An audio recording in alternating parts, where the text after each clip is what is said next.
Jeg håper at det går an å høre meg i denne mikrofonen.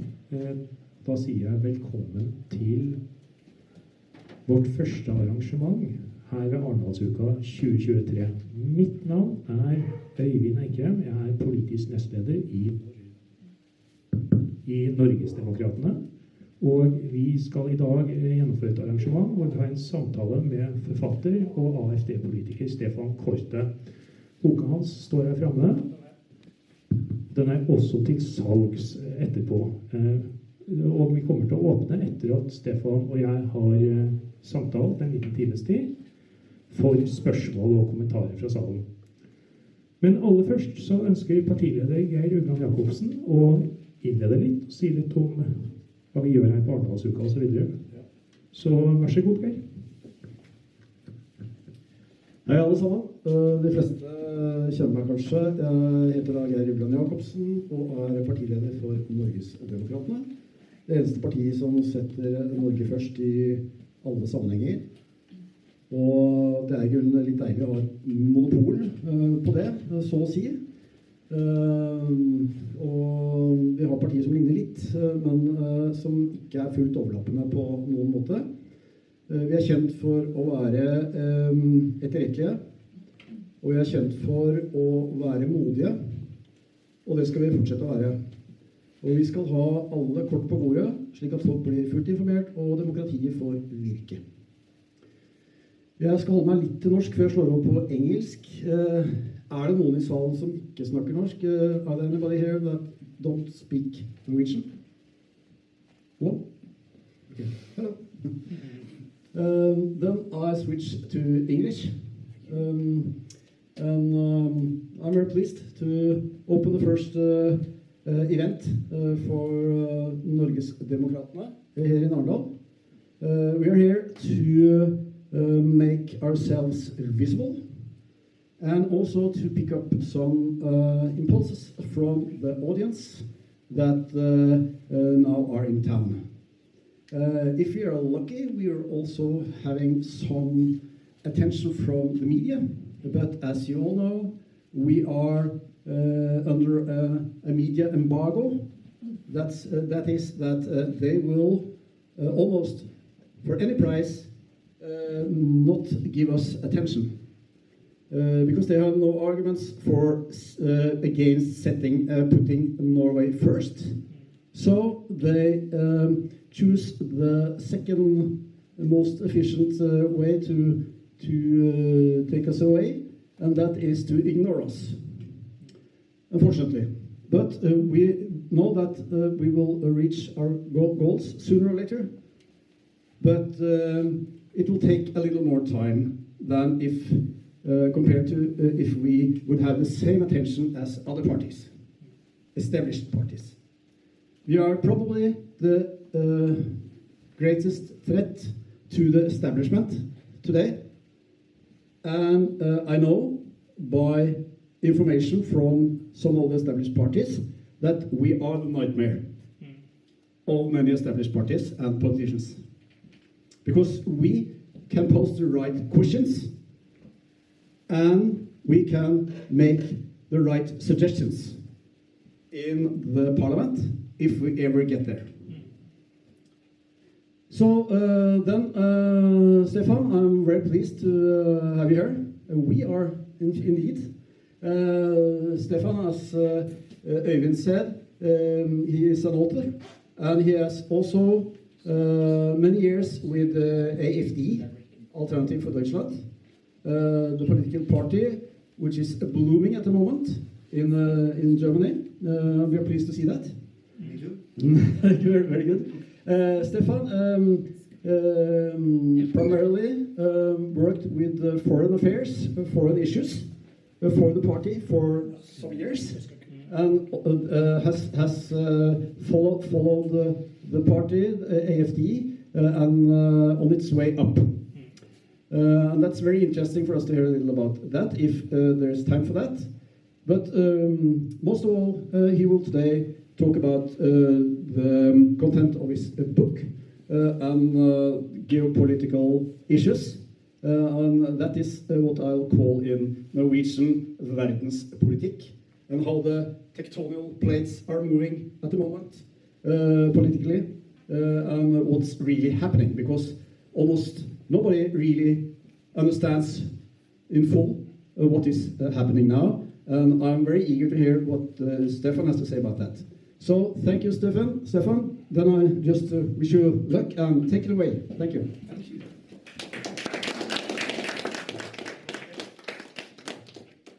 I think we'll try to use that microphone. Just talk normally. All right, I think it should be enough. It's better for the cameras also. Okay. Skal jeg sitte på den, tenker du? Ja, ja. Jeg sitter på den.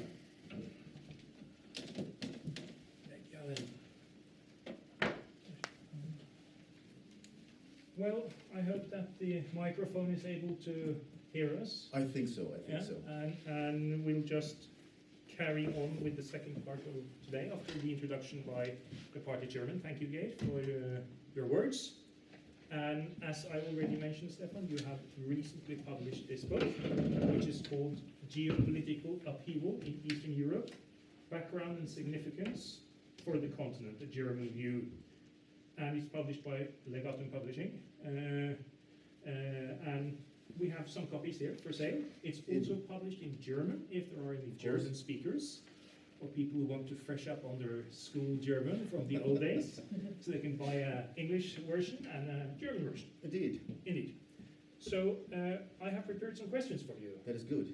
So I think that we should just start with them. Yeah, I hope I can answer them. Yes, we'll see. We'll see. And afterwards, as I already mentioned, we will also open up for comments from the audience and questions. So we'll do it like this. But let me just start, Stefan. If we start after you have turned it off. I turn off the phone. But as the party chairman Geir stated, that geopolitics is maybe not a very familiar term to many people. I mean, it's not a common word in the street for the common man. Could you explain it in a few words what it is? It is actually true that our media is at this point using the term geopolitics very often, but it never explains what it really is. So my approach was to explain it to the common people, and it is actually a power-orientated part of foreign policy.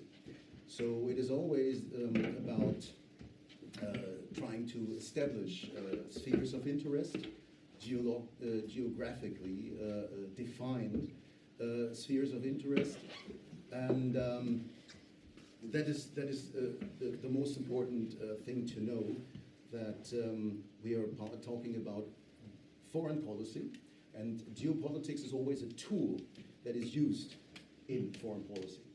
But in detail, it is explained in the book, and is also explained where it comes from, where its origin is. It was always there. I mean, like Alexander the Great or Caesar, they all practiced geopolitics, but it was not defined then. And it started in 1896 with the German Friedrich Ratzel. That was the first one who started to talk about geographical politics, and that paved the way for people like Rudolf Kjellén, the Swedish guy, or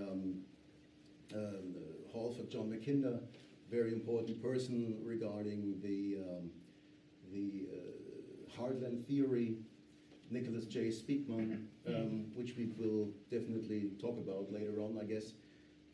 So that is in particular something that is, of course, the first chapter, because people need to know what we're actually talking about. But just to clarify, would you say that geopolitics is a way of analyzing and understanding history and interstate affairs in terms of power? Yeah, it's an analytical tool in the first place. But now it is, of course, used as a power tool to implement to implement the will of a certain state on a certain area, Sure. on others. And it doesn't matter if another state has a different interest. That Sure. is just something that is an obstacle, but it never stops the process. What would your ideas as someone writing a book on geopolitics be to an argument which states that, well, in the old days politics was about power, now it's become about morals, because now we have progressed and we are more moral now than they were, for example, 50 or 100 years ago. What would you say to something like this? Well, are we really talking about moral in geopolitics? No, we don't. If we talk about moral, I think we will talk about politics in our in our societies, or society regarded politics.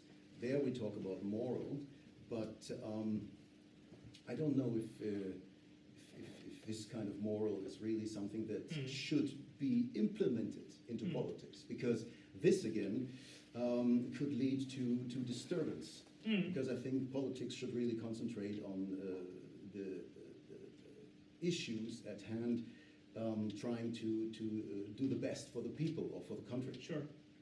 And we spoke about a little bit before we came here, so we're now recapitulating a little bit, but in terms of the geopolitical perspective, it's what we can call a realist perspective.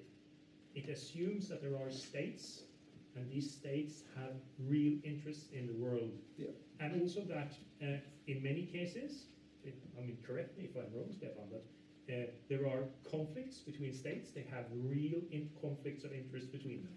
Is this an assumption which you ascribe to? Well, the reality is, of course, there's always a difference between the moralism and the realism of geopolitics. But I think it is always a power-orientated foreign policy that stands behind geopolitics. And as I said, it is about expansion of spheres of interest. But I think at this stage, the division of Europe might be the geopolitical interest that we should focus on. Sure, absolutely. So, I mean, in the first chapters of your book, you talk a little bit about the current predicament of Europe in terms of geopolitics. Could you say a little bit about it? In what state are we now? I mean, if you drew a historical line, for example, from 1945 and forwards. Well, we could talk about this, I think, for hours. But the point is that if I just focus on examples of Germany, then we could divide it between post-war situations and the restructuring of nation that took place. And of course, this is that was. I think since the Second World War, Europe was always in a kind of a tense situation regarding the counterweight that there was no counterweight to the Soviet Union, the creation of NATO that took place, the idea or the question why, for example, the United States were delivered to stay in Europe. There's always also something behind the question of NATO and the theory that goes along with it. As I said, Nicholas Spykman was the person who made these assumptions for the United States, and he also predicted for it, by the way, that China would be a major player in the future, and that was 1942 that he predicted that. But then again, I think we should narrow the things a bit down, because I could go on for at least 20 minutes. Sure, but if I say something that post-1945, Europe finds itself as an arena of geopolitical conflict between Soviet Russia and the US. You would agree to that? Absolutely, yes. And what does that mean for Europe? That means that it's actually, I would call it, a game ball. Yeah, it's a chess on the geopolitical chessboard, so to say. we have two superpowers, at least that was until the fall of the Iron Curtain. And then Russia had serious problems defining themselves as a superpower, and I think that the perestroika was a long-term geopolitical approach of the Soviet Union to catch up with the West, and it's also a theory I discuss in the book. But then again, we have these issues that are always. I mean, we have the USA as the superpower, and they have their personal interests at heart regarding Europe, and one of them is the Rimland theory, I call it, and I also Nicholas Weigmann defined it, so that they want to establish a belt around around Russia as the heartland, because they believe that if they control the Rimland, then they can, first of all, the heartland Russia cannot expand anymore, and they will be able to control, let's say, the world by that. And if we see how many military bases the United States have, 750 to be precise, all over the world, then I think there might be something to it. Sure. So the idea is that post-1945, America gets a big stake in Europe. They stay, and they are first in a competition with the Soviet Union, which then collapses after a while and re-emerges as something different, as Russia. But Europe becomes an arena for geopolitical strife and conflict, to a larger extent than before.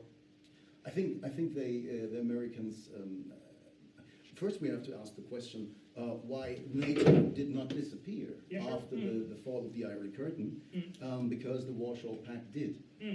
The Russians kept their word. They moved out of Germany, for example, and then there was the discussion that is actually something that leads to the actual situation in the Ukraine. That the eastward expansion of NATO was something that the Americans said it would never happen. But unfortunately, it was just a verbal agreement, and it was never a treaty that was signed. But still, I found enough sources that support the fact that there was an agreement which the United States did not approve to. So then you can see a continuity between the post-1945 and the post-fall of the Soviet Empire, and that is that the United States asserts its interests in Europe. And we also spoke a little bit about this before, Stefan. It may be difficult for some Norwegians to understand it, but there is no identity between the interests of the United States and of Europe. They are different things. Sometimes they may be the same, but many times they may be different. I could make a. Let's talk about the United States and Poland then. It's a good example, because then you see the Poles do believe that they have very good friends now, that they are supported by the United States, and that they will buy that. They will finally have the possibility, let's say, to reach their own geopolitical goals. Because there's also a very interesting question who are the geopolitical players today in Europe? And of course, we already found out it is the United States, first of all. But who else? Great Britain? No, you don't see a lot about them. France? No. Germany? Definitely not. No, it's Poland. But what is interesting is that there's almost nothing. I'm pretty sure there's nothing in the Norwegian media about it. There's almost nothing in the German media about it. What are they doing? They are trying to be a major power, planning to be a major power in Eastern Europe. They're also they build up they want to build up the strongest army in Eastern Europe. And I talked with several people from several Eastern European countries, and they are concerned about that. The Poles also trying to establish a very old idea. It is called the intermarium. I mean, that was something that led to, if it would have been established in the 1930s, I'm very sure it would have led to war as well. Because the main idea is to separate Germany from Russia and vice versa. And this is again something they're trying to do. And when you following the announcements of the party PIS, then you will see on their webpage the first chapter, or the first how do you say that? The first issue they always talk about is Russia. Yeah? They harass them, they discredit them in every way possible. And the second one is Germany. Even though we didn't do anything bad at that point. But so you think geopolitically, in the European geopolitical game, Germany's totally... Germany's out of the game. Yes, totally castrated. Yeah, so to say. And that's the reason why I said that, why I make up this example, because Poland is at this point a very important player that no one has on his card, and that Poland is actually someone who hates Russia and is trying to do anything to let's say prolong this war with any kind of possibilities, and there we have this point where it might get ugly if they proceeding in this matter. The escalation could get definitely worse. Yes. Sure. But let me follow up a little bit, because the picture you're drawing up now is that on the one hand you have the US, which have and have had for a long time interests in Europe, and there are their own interests.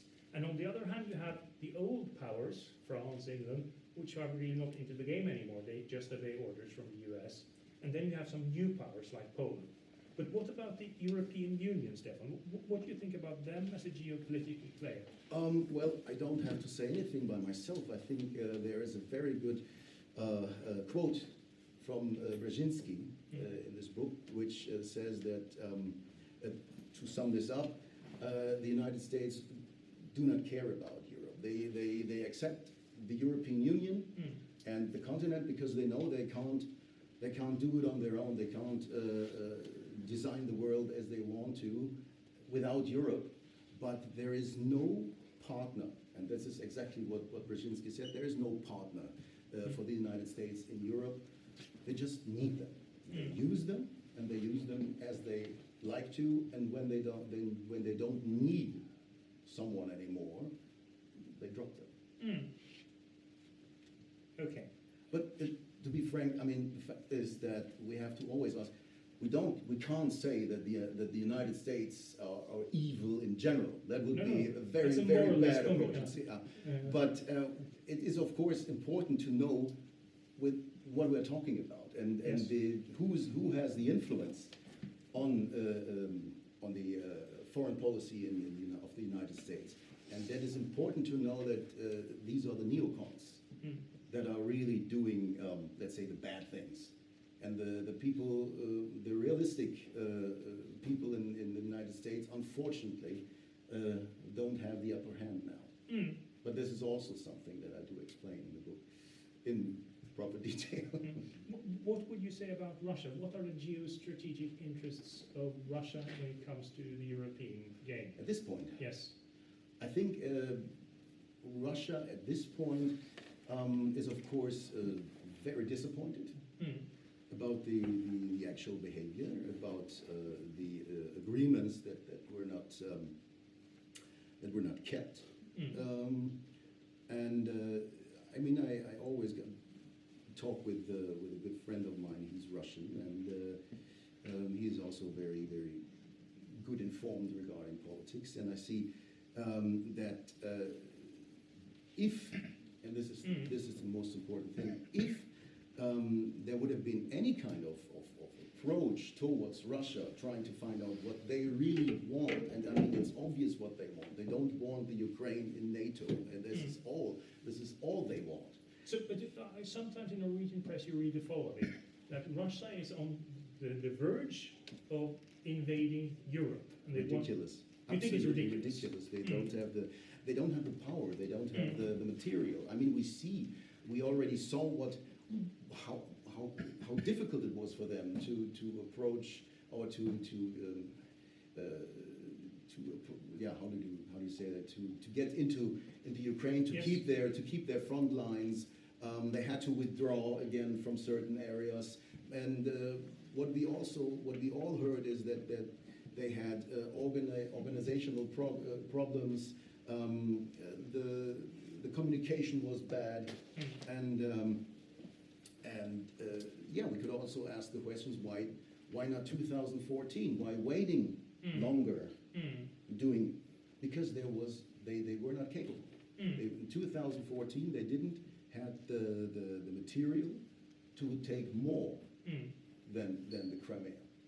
And that's why I said I think it is important to know that Russia was completely broke in 1985, 1986, after the Afghanistan war and all of that.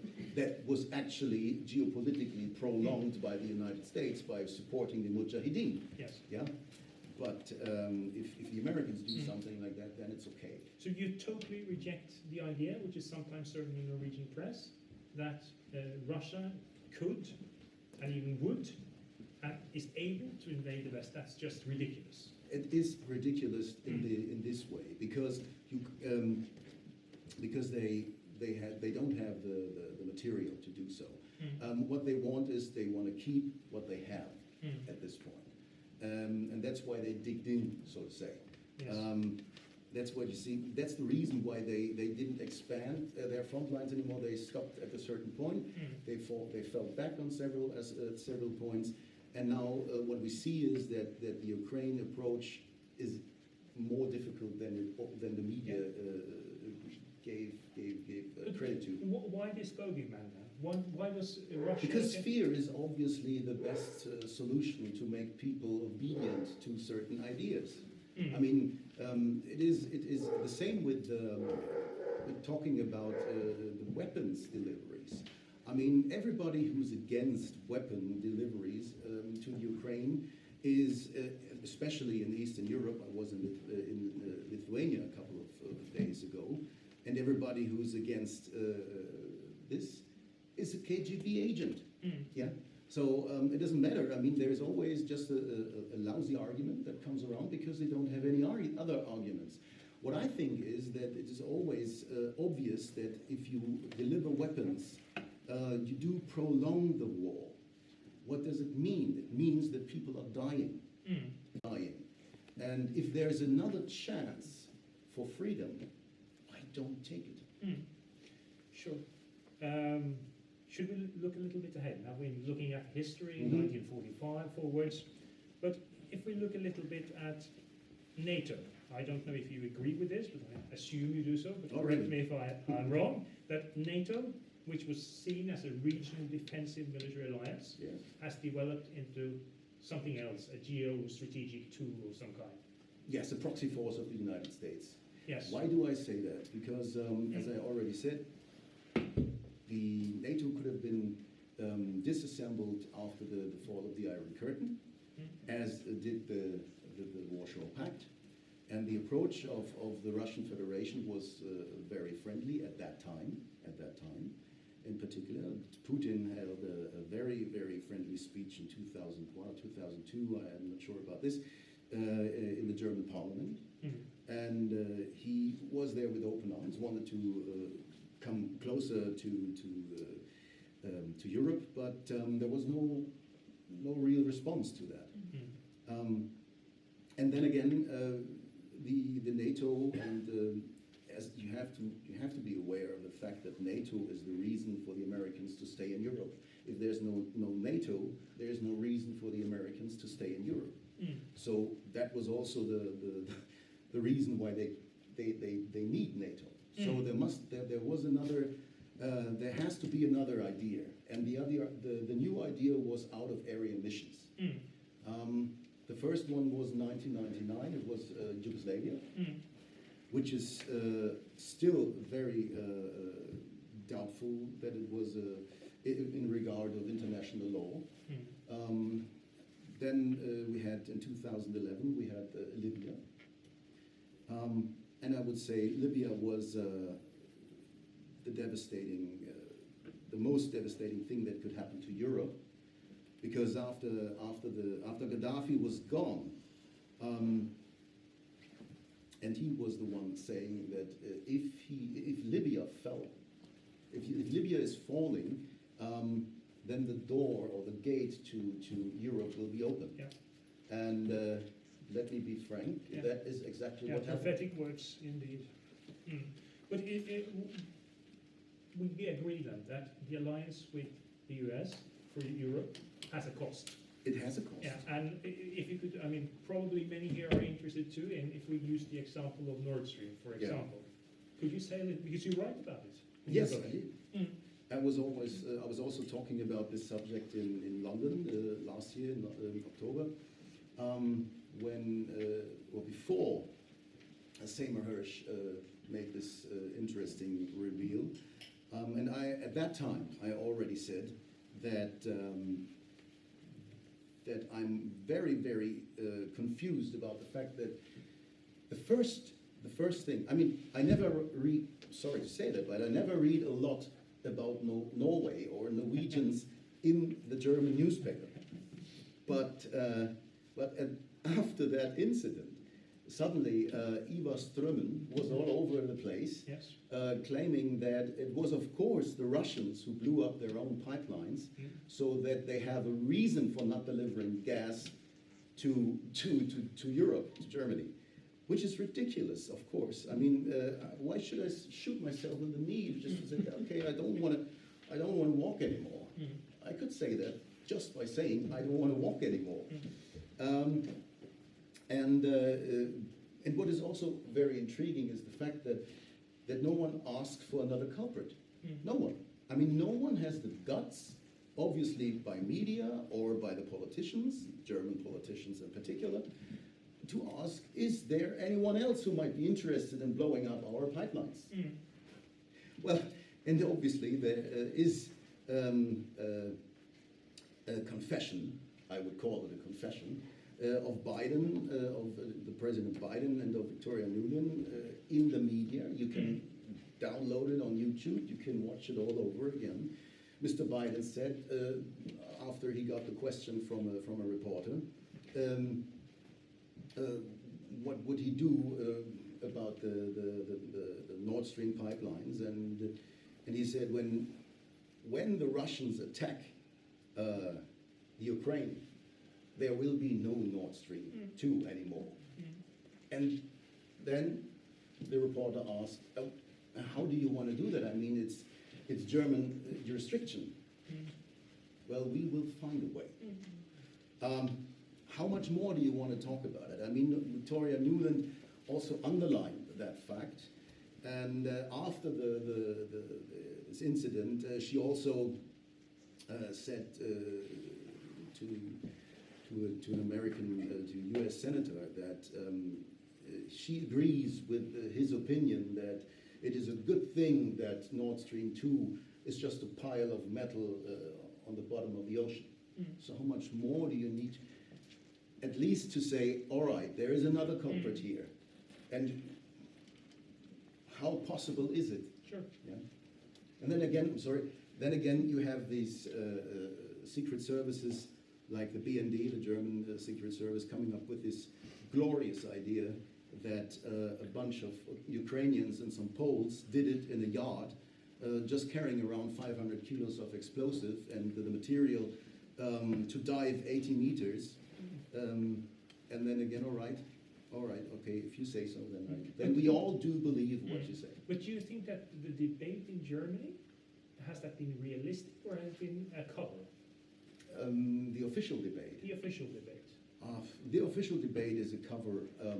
I wouldn't say a cover-up, but it is more like a sorry excuse of the debate. Yeah? Because there was no party in the German parliament who asked for investigation. For an investigation, indeed, except for the AfD. And that is something that is rather confusing, because the AfD is not even the biggest opposition party at that point. The biggest opposition party is the Christian Democratic Union, the CDU. But no one asked about it. And just to make the point that in Norway, no member of any party asked formal questions in the National Assembly here. So there are questions which are unanswered. We can say that. Yeah, that is true. So if you agree then with the idea that it was not the Russians which blew up the... I'm very sure it was not the Russians, yes. Yeah. But then, what does that mean for the cost of the alliance with the US? Well, honestly, I think I said something similar already in my speech last year, and I think I wrote the same in my article that came afterwards. I am very convinced that if you have an alliance, an allied who is capable of doing such a thing to the allies, then you don't need any ally. I mean, this is just ridiculous to believe that something can go on such a level if you can't trust. I mean, there is no trust anymore. If the AfD would come to power and would be responsible for the governance and for the government, and you have to ask, do we get an honest answer or not? And if they start playing around, then I'm sorry, but then we can't leave you people here in our soil. Then we have to close down Rammstein, in fact. But let's look forward. Time passes very quickly, so I think we'll use about 10 more minutes, and then we'll open for questions, Stefan. But what does this mean in terms of the future of geopolitics in Europe? I mean, you make the distinction between, on the one hand, you have the European Union, and that's something very different than the nation states of Europe. That's totally different. Absolutely, yeah. But what is the future for Europe in terms of geopolitics? I would say that we have a very, very dangerous situation at hand at this point, because anything can happen. Because I don't see any particular attempt that someone from the West, but at this point the Russians are not interested either, to release the pressure of this situation. I mean, we hear every week there is someone else coming, oh yeah, now we bring up Taurus tactical rockets, and then we bring up this, and then again you hear other announcements from the Ukrainians that they want every inch of their territory back. And of course, I mean, we don't talk about right or wrong in this. No. At this point, we're just talking about realistic assumptions. And when I say this is completely unrealistic, but I think a solution would be a pacification of the central conflict points that we have. And if this does not happen soon, then there's of course the point that we have a disbalance between the troops of the Ukraine and the troops that we have on the Russian side. So my prediction is that I mentioned in the book that Ukrainians will one day, they don't have any troops anymore. They can, the West can deliver as much weapons as they like, but if there's no one to operate them, what do you do? So there are only two options: peace talks, or what we hear sometimes on the low profile, that they will use NATO soldiers, like from Poland, like from Lithuania, and this could be a very, very dangerous development, because this is actually the involvement that the Russians always criticize, and they say if NATO takes place an obvious and is involved in real fights, then then the gloves are off, so to say. I have a further question, which I have not announced to you before, but I hope that you can answer for the general benefit of all those who have come today. That if you were to characterize the geopolitical situation or the geopolitical understanding of your own political party, the AfD, do they understand what you're talking about? Is this reflected in their policies? Well, it is a delicate question. Yes. Partially, yes. Yes. I mean, it's like in your party, we talked earlier, and you said that there is a minority in your party that says weapons deliveries are a good thing. Yes. And you remember my answer to that? I said, you can easily talk about weapons delivery if you're not involved. If you don't have to fight the war, then it's easy to say, yeah, give them weapons, let's go on. But if your relatives are dying there, then you think at least twice about this. And it is the same in the AfD, but it is the other way around. We say, because we have also very small amount of people that support weapons delivery, but we have the majority says, okay, we lost our good relations to Russia because of sanctions that took place that don't make any sense. They don't have any effect.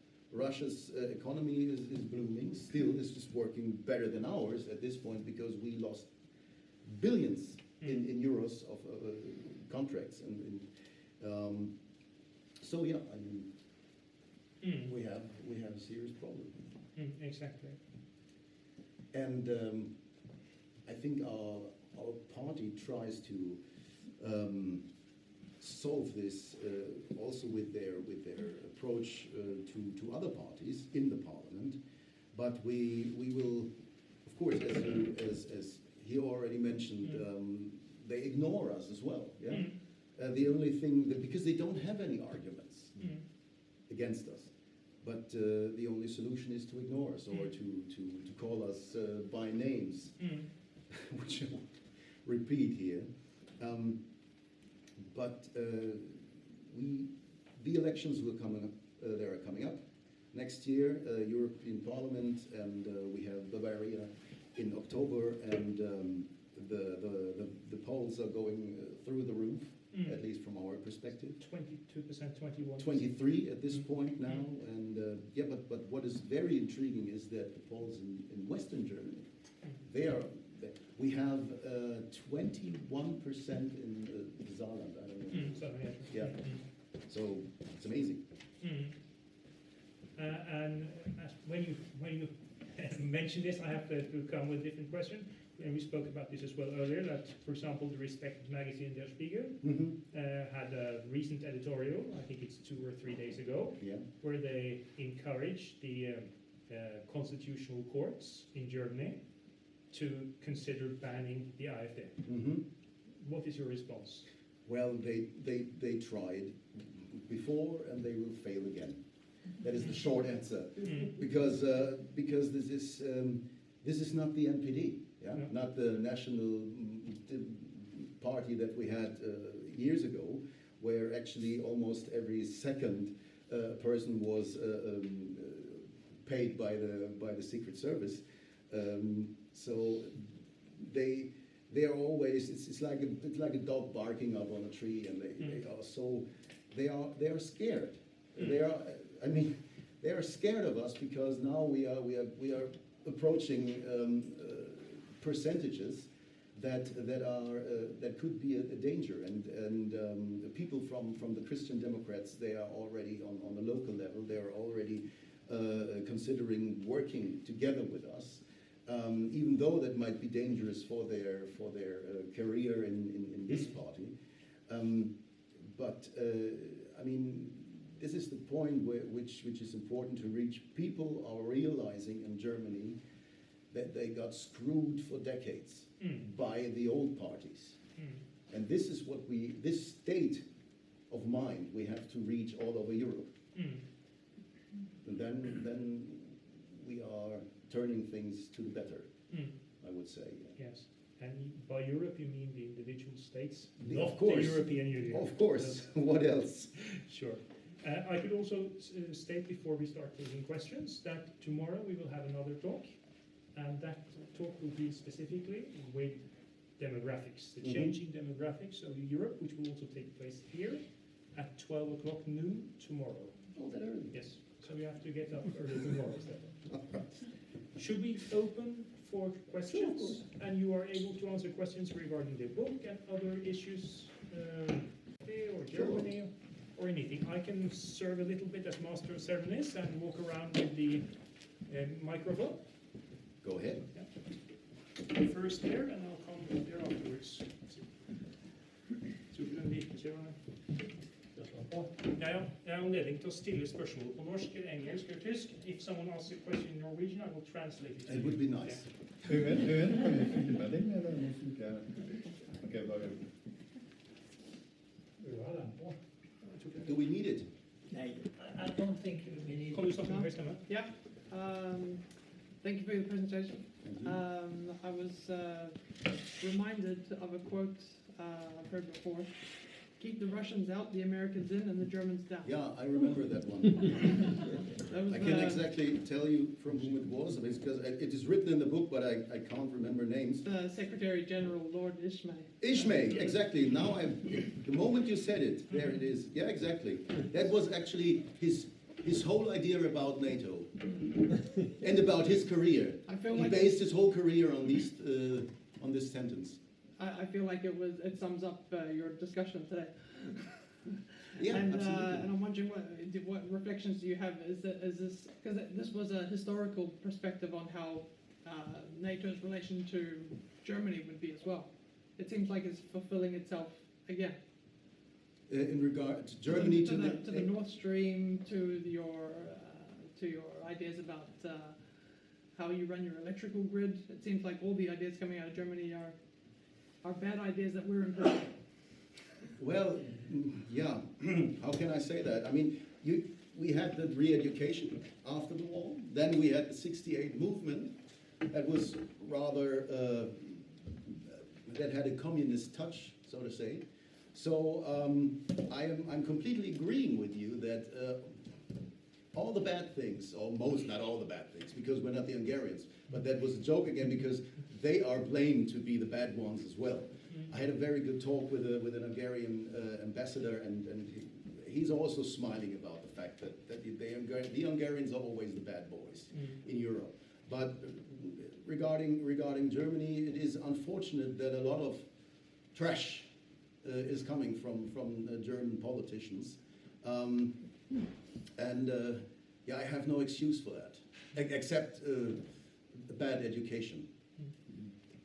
So if you, I don't know what else you would like to know about this, but I just think it's interesting that the NATO as an organization was founded on this idea of keeping Germany down, and it seems like they're continuing. and now they are supporting it. Yeah. Yeah, but it's a bit lunatic. But German policy at this point is not. You can't describe it in any different way than in complete lunatic. There's I mean, look at Baerbock, look at Habeck.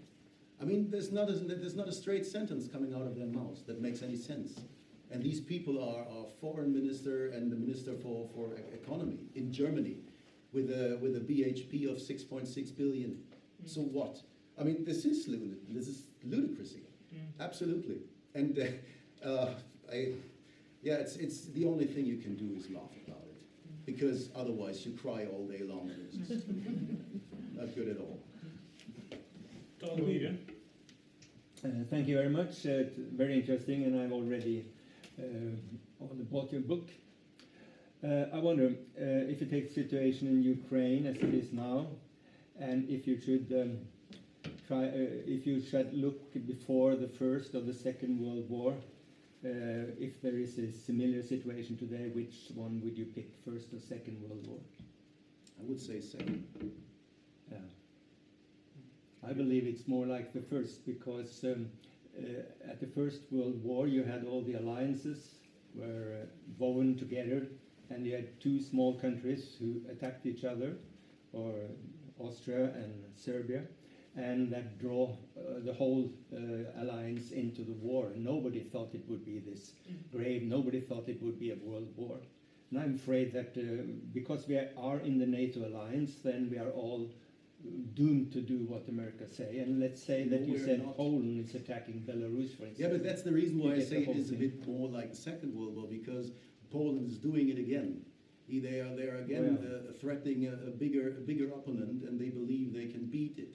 I see. That is very delicate, actually. But when you were mentioning NATO and the obligation to change or to do whatever they want to, no, it is not. Check out Article 5.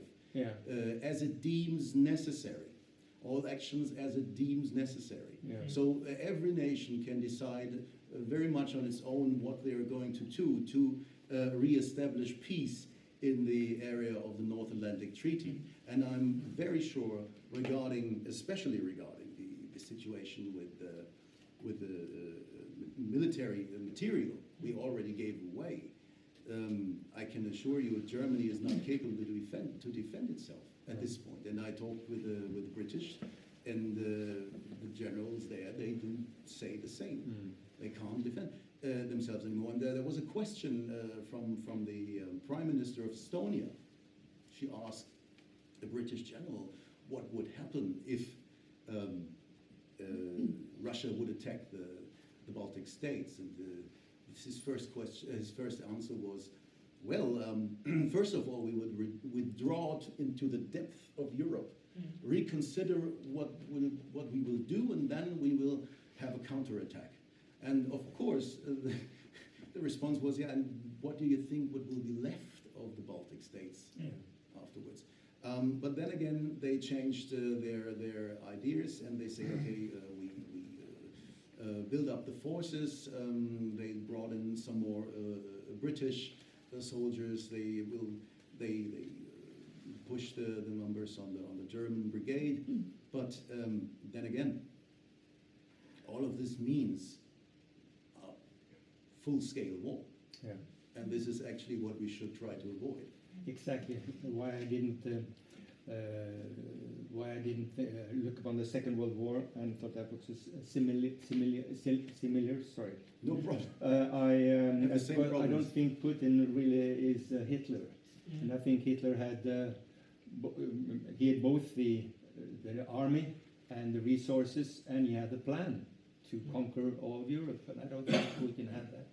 Exactly, I agree with you. But a little question: if they decide that Norway was part of this Nord Stream, what would England do to Norway? England? No, I mean Germany. Sorry. Well, at this point, I would say it is a hypothetical question. But then again, I would say it is something that needs to be discussed or investigated. I mean, the truth must be discussed, because how do you want to trust an ally if you have this kind of elephant in the room? Yeah, I mean, it's impossible. But from my personal perspective, as I said, it is unfortunate, but it is again U.S. geopolitics, and I'm pretty sure they have the United States have lots of very convincing facts to convince Norway to do whatever they have to do. Yeah. Yeah. May I sit? I recently heard about Victoria Nuland, and you mentioned her, and that she is a very powerful player in this game. She is. And we don't rarely hear about her. But who do you think is behind her and Biden? Behind Biden, I just mentioned the neocons. Victoria Nuland is a full-scale neocon, and her husband Robert Kagan as well. So that fits, they perfectly fit together. Can you tell me more about neocons? Well, actually, yes, but you can also read it in my book. Well, the thing is that you have to understand where the neocons are coming from, and it's very interesting to see that they were actually liberal hawks That's what they call themselves. And they were founded in the mid-60s, late 60s, and they had a very interventionistic and expansionist foreign policy from the very beginning. They were against peace talks in any way. They wanted to prolong the Vietnam War and stuff like that. So, but that is one thing. But I think what is most important is that they became globalists, I would say. Yeah, their intentions are globalistic. But when you see that some of their founders were Trotskyists, then it gets interesting. Because then we see that probably globalism and communism are actually the two sides of the same coin or the same medal.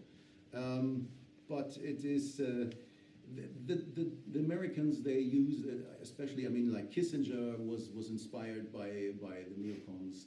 They support the neocons, Rumsfeld, George W. Bush, and all these people. So, I mean, we see, especially at that time, since George W. Bush, this aggressive expansionist and interventionistic foreign policy of the United States, and how many wars came there. And I once read it that they just, especially regarding the Far East, they just did the war because they can. There was, at some points, not even a reason for it. And we see, like, Colin Powell with his little, how do you say that?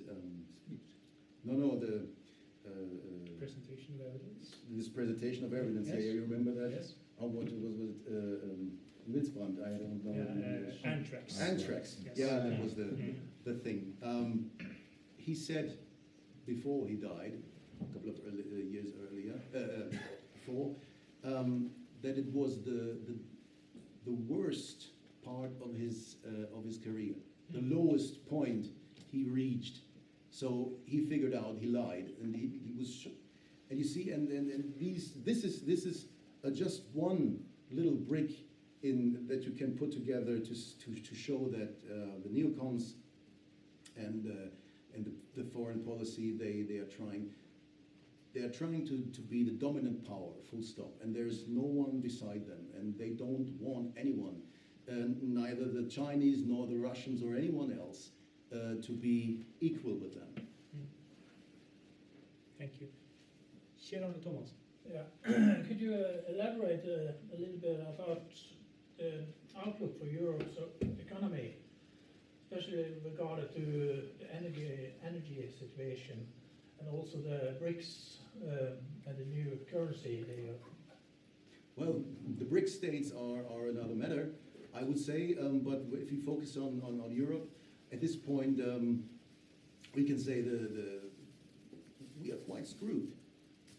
Yeah, I mean, especially Germany shot itself in the knee, or both knees, I would say, because we followed the incompetent ideas of our green leaders, which led to the fact that we lost all contracts with the Russians. There's no gas coming through the pipelines, even if they were there, however. But that was a major hit to the German economy. We lost billions of euros,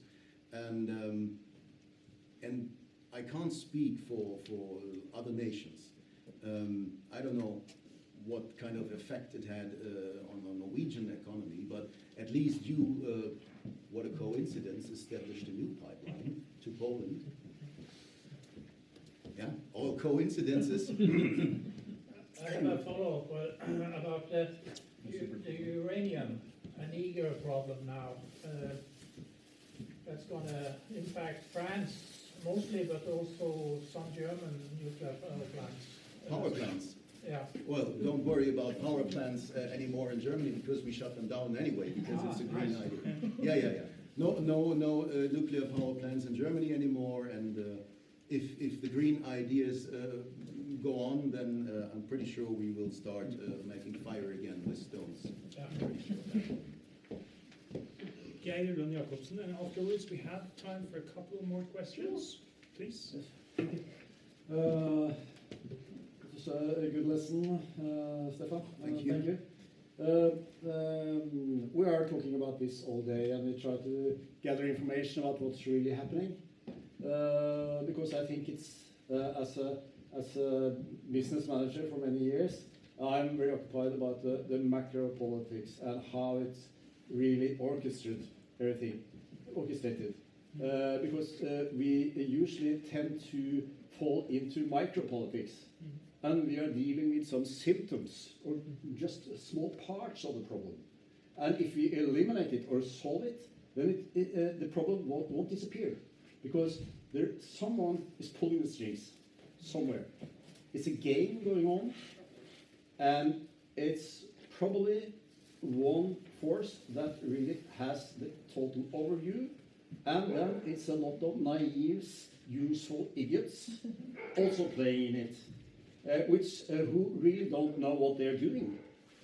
And I wonder, you talk about the neocons, and I'm not really sure who they are, but surely that might be the core of it.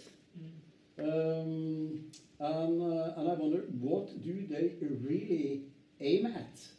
What do they see as the end station for this conflict that's going on, and all the corresponding crises and conflicts that in some way or another plays a role in this game? It's all adding up.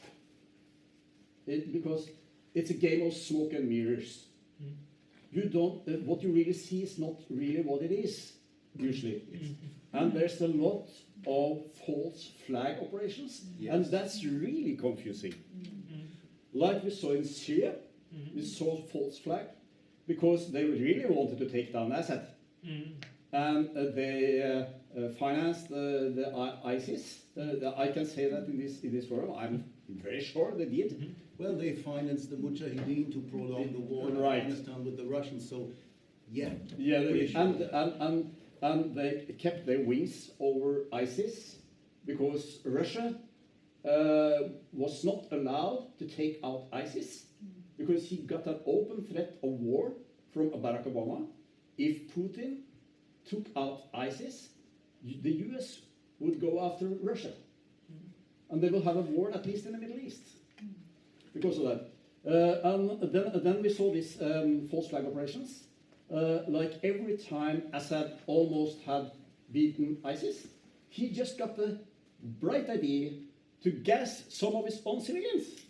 That's fantastic. What a genius. And it was his work. It was someone else. And we see it time after time. I say this is a false flag, this is a false flag, this is a false flag, because it's a genius way to win a war, to make the opponent look like an evil bastard. And then you have the whole world with you. So this is really complicated. It's not a war like we're used to. It's just extremely complicated. And my final question is, what do you see as the final answer to this? Because the war in Ukraine and some other crises and stuff will just keep on. And where do they see themselves in the end? What's the final target? Because their final target. Well, first of all, of course, world dominance. That is the idea of the neocons. Yes. And they if you closely observe their foreign policy, then you will see that it is always focused on the fact that they want to expand the influence, the sphere of influence of the Americans in every way, in everywhere. Yeah? But I think the sorry to say it, I mean, I almost agree to all of this, but the question is always with false flag operations. They are called false flag operations, and mostly you don't know who did it, really did it. Yeah? That's right. This is also an example in my book about the Maidan. in 2014. It depends where you are. If I'm in the Baltic states, I will hear, oh, of course it's the Russians, the bloody Russians who did it. And if I'm the further I'm coming to the west, it's the fucking CIA. Yeah. So it's so different from any perspective, because this is why why we should be more neutral in our own point of view. We should not take sides that easily. And this is why I wrote this book. I don't want to take a side. This is a German view, and I'm representing German interests, at least from my perspective. Perspective, yes, indeed, again, a little bit one-sided. No, but at least what I'm trying is talking about what the Americans, what NATO did wrong, and what the Russians did wrong. And so that my humble try is to say, okay, what could have been done to prevent this war in the first place? Because I'm so sure we could have prevented this war from before it even started, if we would just found some solutions for geopolitical interests, different geopolitical interests in Ukraine. Absolutely. I couldn't talk about Yeah, hours and hours.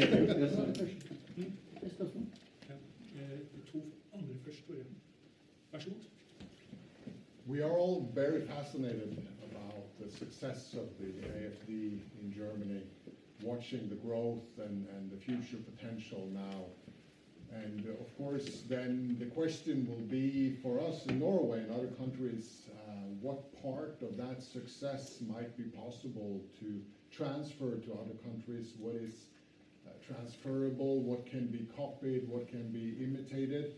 Or what is uniquely special to the contemporary situation in Germany and the historical situation in Germany, if even trying to copy the path that you have gone and continue to go, if that's even a feasible way and a possible way, or if it's more about picking up some of the gems of what you have discovered along your road, or a wholesale copying of your concept. That would be very interesting. Well, I could make it short. I would say if it is possible in Germany, it's possible everywhere.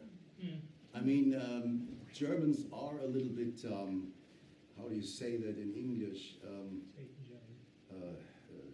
They are restricted in their whole behavior. They have this blockade, because when you grow up being responsible for all bad things that happened in the world, I'm a little bit exaggerating.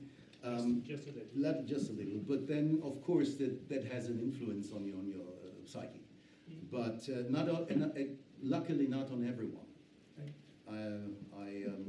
I'm one of the lucky ones, I would say. So indeed, everything is possible, of course, in Norway. What I think is very important, and I had this similar question in Lithuania just last week. The most important thing is that you stick together, that you work together, and what is more important is that we, as the Europeans, as the real Europeans, work together.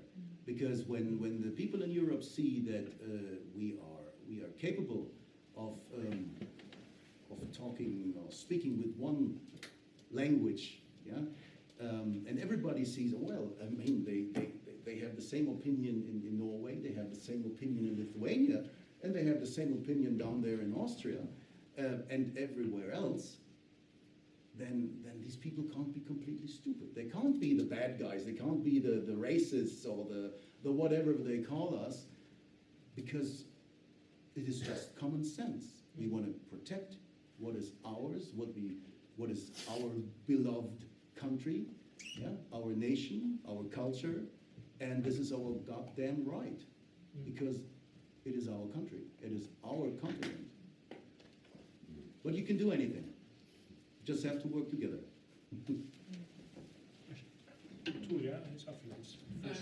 I wonder one thing, which media can you trust? Which media? Yeah, because my question is, I have different channels. And I use SafeChat, and we heard about President Trump. He went out and said, well, if I was the president today, it wouldn't be a war in Ukraine and Russia. So who can we trust? And about the pipeline, everything came straight away on Twitter and SafeChat, but not in our legal media in Norway or around Europe. So what is happening? Well, they all obey to their government. Yeah, in Germany it's called gleichgeschaltet. Make it uniform. Yeah, but you can also say it in Norwegian. Yeah. Parting og sånt. Yeah. That's right. Yeah. So this is the problem with the media today. It doesn't matter if we are in Germany, if we are in Norway, if we are. It doesn't matter. It's fascinating on one hand, yeah, to see how straight they are constructed in giving away a certain point of view, and on the other hand, it is of course frightening, because whom can you trust? And in Germany, we have 2 or 3 newspapers that are close to patriotic thinking. So these, of course, as the AfD, speaking for the AfD, we can trust and we do trust. And they never write. They write neutral. They write from a patriotic point of view. So this is one thing. But then, of course, we have the alternative media. And this is, I think, our only option we have at this point. We have alternative media in Lithuania, very successful. We have alternative media in Germany, obviously also in Norway. Exactly. So yeah, this is what we have to. And again, at that point, we have to work to build up these structures. But then again, we have to connect them with each other. So German alternative media should exchange information as quickly as possible with anyone who's interested in it. And of course, the best possibility to do so is in English. But I'm very convinced that if we continue to, or at least if we start to work closer together, yeah, and on all levels possible, yeah, that could be something that might be very, very scary for them. Can I ask you quickly? You said there were 2 newspapers in Germany that you almost can trust. What's the name of them? Junge Freiheit and Preußische Allgemeine. Do you have a follow-up? Yeah, I want If to not, follow we'll up. go But there are here. also some magazines, like Because Kontakt or Zurzeit in Austria. Okay. Because you see the similar thing happen with Russia when they went into Afghanistan. And if they could take Afghanistan, they would go into Pakistan to have a marine base down in Pakistan. That is an assumption. Yeah, but they have done it the same now with Ukraine, with the harbor there. I think these are 2 different. Yeah, things. but it's a similar thing they have. I think the Ukraine is something you cannot compare to anything else, because the Ukraine is I would say, I would call it the origin of the Russian soul, the Russian people. And it started 865 after Christ with the Kiev Rus. And so you can't definitely not compare these two issues. But then again, Read the book. read the book. We have one further question, Tore, and afterwards Geir Ugland Jacobsen will say a few words, and then we'll close for this evening. But we hope to see you again tomorrow at 12 o'clock noon here. Tore? Since we are in Norway, I want to bring it back to energy. So do you have any thoughts on how is the situation in Nigeria affecting the nuclear supplies? Well, that is something You know, I'm not a politician. I'm not a real politician. So I'm not blabbering about something I have actually not a clue about. So I was on the road for at least 2 weeks now. You could imagine that I didn't have much time to get into the subject of Niger, Nigeria. But the thing is, I mean, obviously there are also some other interests at hand, because the Americans don't interfere, the French don't do what they could actually do. But regarding energy supply, I'm sorry, that is out of my expertise. Thank you. Could I just say a couple of words, Geir, and then I'll leave it to you. Then, one thing that our viewers and the audience tonight should think about is what are the national key interests of Norway. Norgesdemokratene is a party which has the slogan that we put Norway first, and we should be interested in our interests, and we should judge all other questions from that point of view. I think you agree to that, and with those words, Geir Ugland, will you say some few words and then we'll finish? Yes, we can finish. Thank you so much, Stefan. I thank you. It's very interesting, and I look forward to elaborate cooperation. I really do, because we need to broaden our perspective in Norway. We have this synchronized media that's they are worthless as an information supply. So we need to exchange experience and information and make up our own opinions. So I'd very much like to follow that track. When it comes to nuclear supply, so I think we have enough nuclear weapons, at least. So I don't think we need any more warheads, but maybe for some energy for peaceful things like the nuclear power plants and stuff. But I think maybe first of all the West now, just to try to close the discussion, is picking on a snake. I'm not with or against anyone like you are. I try to be neutral. I try to make peace somewhere, find a solution. Also when it comes to Ukraine. We all do in Norgesdemokratene. We have a special point of view when it comes to the Ukraine conflict, which has been criticized, but now gain more and more terrain. And that is that we want a peaceful solution. We want to get all the facts on the table. We want to know who's pulling which strings. And we really can't choose a side because we don't know, like you say. Yeah. But now I see the naive West piloted by someone who knows what they're doing. They're picking on a snake, like Russia, if you can call it a snake, which can be very dangerous, but we'll probably beat it as we see it. But this snake carries a suicide belt. So we really can't beat it. So where do they really want to go? I don't know, but that will be to see.